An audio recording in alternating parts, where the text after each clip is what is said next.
নমস্কার, আপনারা দেখছেন জেলার 1 নম্বর অনলাইন এবং TV channel Birbhum RC TV. আপনাদের সঙ্গে আমি শুভাশিস। শুরু করছি আজকের সংবাদ। বিস্তারিত সংবাদে যাওয়ার আগে দেখে নেব সংবাদ শিরোনাম। বীরভূমের ইলামবাজারে রাতের অন্ধকারে ভয়াবহ আগুন। 4 বছর পর ফের শুরু হলো রাজনগরে 100 দিনের কাজ। মোরারই 1 নম্বর ব্লকে খাদ্য দপ্তরে লাইন। লায়েক বাজারে ইলেকট্রিক দোকানে ভয়াবহ চুরি। এবার সংবাদ বিস্তারিত। বীরভূমের ইলামবাজার ব্লকের সুনুট গ্রামে রাতের অন্ধকারে এক ভয়াবহ অগ্নিকাণ্ডে ভস্মীভূত হয়ে গেল তপন বাগতি নামে এক ব্যক্তির ঘরবাড়ি। গতকাল রাত 1টা নাগাদ হঠাৎই তার বাড়িতে দাও দাও করে আগুন জ্বলতে দেখেন প্রতিবেশীরা। তারাই তড়িঘড়ি দরজা ভেঙে ঘুমন্ত সদস্যদের উদ্ধার করায় বড়সড় প্রাণহানি এড়ানো গেছে। তবে প্রাণে বাজলেও রক্ষা মেলেনি শেষ সম্বলটুকুর। চোখের নিমেষে আগুনে পুড়ে ছাই হয়ে গেছে গৃহপালিত পশু, আসবাবপত্র, জামাকাপড়, টাকা পয়সা এবং জমিবাড়ির জরুরি নথিপত্র। খবর পেয়ে ইলামবাজার থানার পুলিশ ও দমকল বাহিনী ঘটনাস্থলে পৌঁছে আগুন নিয়ন্ত্রণ আনে। এই ঘটনায় এলাকায় তীব্র চাঞ্চল্য ও আতঙ্ক ছড়িয়েছে। ক্ষতিগ্রস্ত পরিবারের দাবি, এটি সাধারণ দুর্ঘটনা নয়, বরং রাতের অন্ধকারে দুষ্কৃতীদের এক পরিকল্পিত নাশকতা। ইতিমধ্যেই প্রশাসনের পক্ষ থেকে গ্রামে শান্তি শৃঙ্খলা বজায় রাখতে পুলিশ মোতায়েন করা হয়েছে।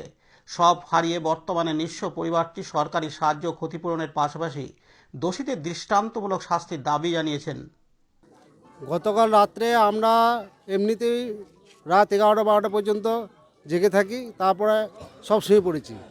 শুয়ে পড়ার পর মোটামুটি 1টা-1:30টার সময় আমাদের গ্রামেরই সেভিক ভলেন্টিয়ার সঞ্জীব কবিরাজ এই রাস্তা দিয়ে পেরিয়ে যাচ্ছিল। যাই হোক, ওর নিজের কাছে যাচ্ছিল। তারপর ও আমাদেরকে ডেকে তোলে, যেরকম বাড়িতে আগুন দেওয়া হয়েছে দুটো বাড়ি থেকে আর একটা বাড়িতে অগ্নিসংযোগ হয়েছিল, কিন্তু সেটা আমরা জল দিয়ে কোনো রকম নিভিয়েছি। দুটোকে নিভানো গেছে, কিন্তু একটা বাড়ি পুরো একবারে ভস্মীভূত হয়ে গেছে।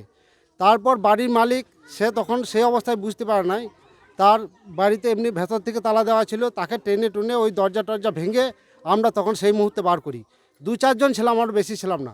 এর মতো অবস্থায় আগুন দাও দাও করে জ্বলতে থাকে। সেই চেঁচাচেঁচি করার পরে স্থানীয় সব মানুষজন এসে আমাদের এখানে জড়ো হয়।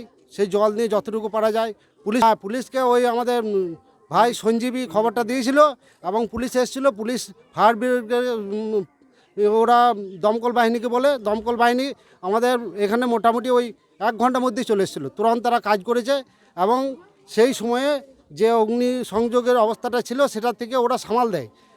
ওই কয়েকটা ধান টান ছাড়া ওর বাড়ির কাগজপত্র থেকে শুরু করে টাকা পয়সা গয়নাগাঠি যা ছিল, তারপর এমনকি দানের কিছু জিনিসপত্র ছিল সেগুলো সব চলে গেছে।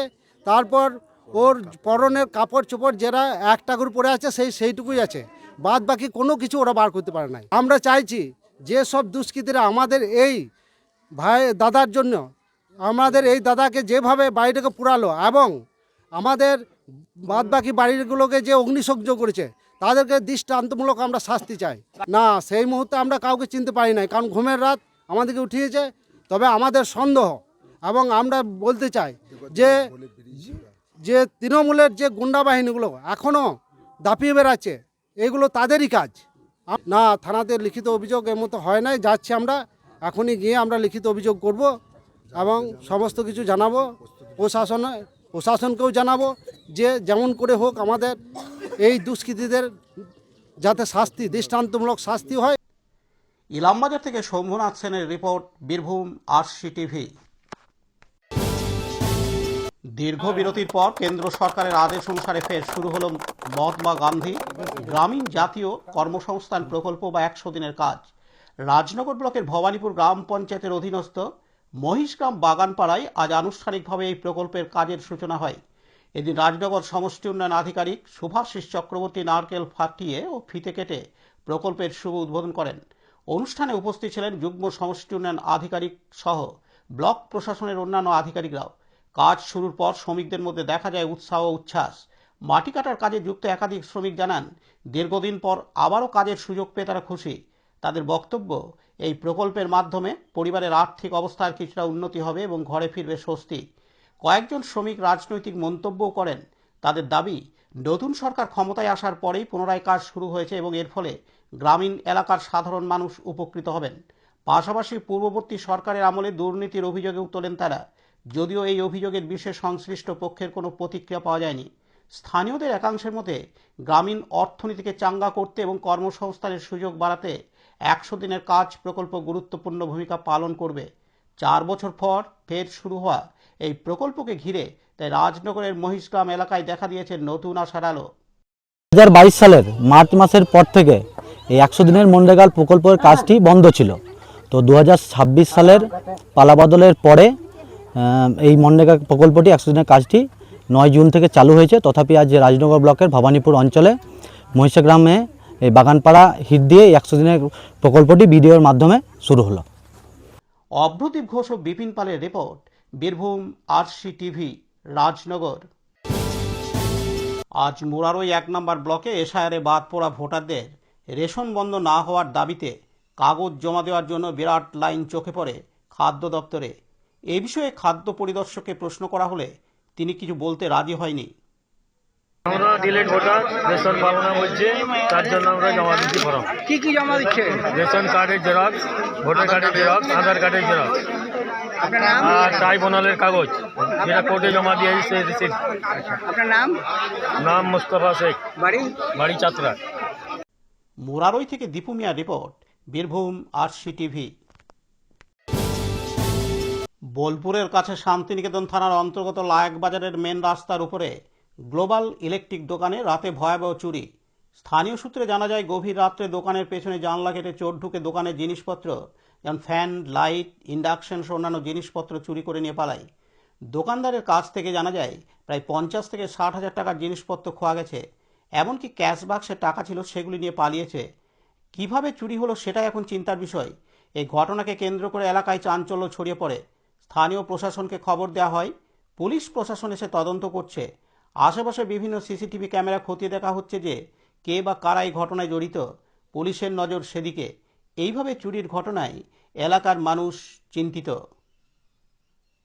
আপনার ইলেকট্রিক দোকানে চুরি হয়েছে, কখন জানতে পারলেন আপনি? প্রত্যেক দিনকার মতন যখন আমি সকালে দোকান খুলি, সেরকমভাবে সকালে যখন এলাম দোকান খুলতে, ঠিক আছে, দোকান খুলে শাটারটা তুলে আমি দোকান খুলছি। কিন্তু আমার জিনিসপত্র যেমন টেক্সটের কাগজগুলো উপরে ছড়িয়ে রয়েছে চারিদিকে, তারপরে জিনিসপত্র এদিক সেদিক উলটপালট হয়ে রয়েছে। কিন্তু কী ব্যাপার আমি বুঝতে পারছি না। তারপরে একটু যখন ভিতরে দেখছি আমার যেমন মিক্সার মেশিন, সেটা নেই, মিক্সার মেশিনগুলো নেই। তারপরে দেখছি আমার অনেকগুলো লাইট নেই, ঠিক আছে, কী ব্যাপার। তারপরে দেখছি তার নেই। তারপর আস্তে আস্তে যখন একটু এগিয়ে যাচ্ছে আমি ভেতর দিকে, তখন দেখছি আমার ফ্যান মোটামুটি প্রায় 18-20 পিস ফ্যান দেখছি নেই, যেগুলো দামি ফ্যান ছিল কোম্পানি, ঠিক আছে, সেগুলো নেই। তারপরে ইন্ডাকশন নেই, তারপরে অনেকগুলো তারে কয়েল নেই, ঠিক আছে। তারপরে যখন দেখছি পেছনে দেখিয়ে একটু এগিয়ে যাচ্ছে আমার জানালা, পেছনে জানালা যেটা আছে সেটা দেখছি গ্রাইন্ডার মেশিন দিয়ে ওরা কেটে ঢুকে সেই জিনিসপত্র আমার মারল। কোথাও কি মনে হচ্ছে কে চুরি করলো বা কোনো সন্দেহ হচ্ছে কি? না, সেরকম তো সন্দেহ তালিকায় কেউ নেই, কারণ আমার এই লাইক বাজার গ্রামে কারোর সঙ্গে শত্রুতাও নেই আমার। আর আমি কারোর সঙ্গে কোনোদিন ঝগড়াও করি না, ঠিক আছে, আর কার সঙ্গে আমার কোনো তর্ক বিতর্কও নেই। তো আমার মনে হচ্ছে আমার জন্য কেউ নিয়েছে সেরকম। কত টাকা ক্ষতি হয়েছে? মোটামুটি আন্দাজ, এখন তো সব টোটাল বলতে পারছি না, তো আন্দাজ মতো এখন 50 থেকে 60 হাজার টাকা আমার ক্ষতি হয়েছে। কেসের টাকাও ছিল আমার, কেসের টাকাটাও চুরি করে নিয়েছে। কালকে রাত্রে কখন দোকান বন্ধ করেছে? কালকে রাতে আমি মোটামুটি ওই 9:30 দিকে দোকান বন্ধ করেছি। সকালে এসে দেখছেন চুরি? সকালে এসে দেখছি এরকম চুরি হয়ে গেছে। প্রশাসনকে জানিয়েছেন? হ্যাঁ, প্রশাসনকে জানিয়েছি। তো প্রশাসন আসছে, বললো দেখি কি চাইছেন? আমি ন্যায্য বিচার চাইছি, এটা ঠিক আছে, যে চুরি করেছে তার জন্য সে ধরা পড়ুক এবং তার উপযুক্ত শাস্তি হোক। আপনার নাম? আমার নাম জামিরুল ইসলাম, বাড়ি লাইক বাজার। বোলপুর থেকে কাজী আমিরুল ইসলামের রিপোর্ট, বীরভূম আরসি টিভি। আজকের সংবাদ এই পর্যন্ত।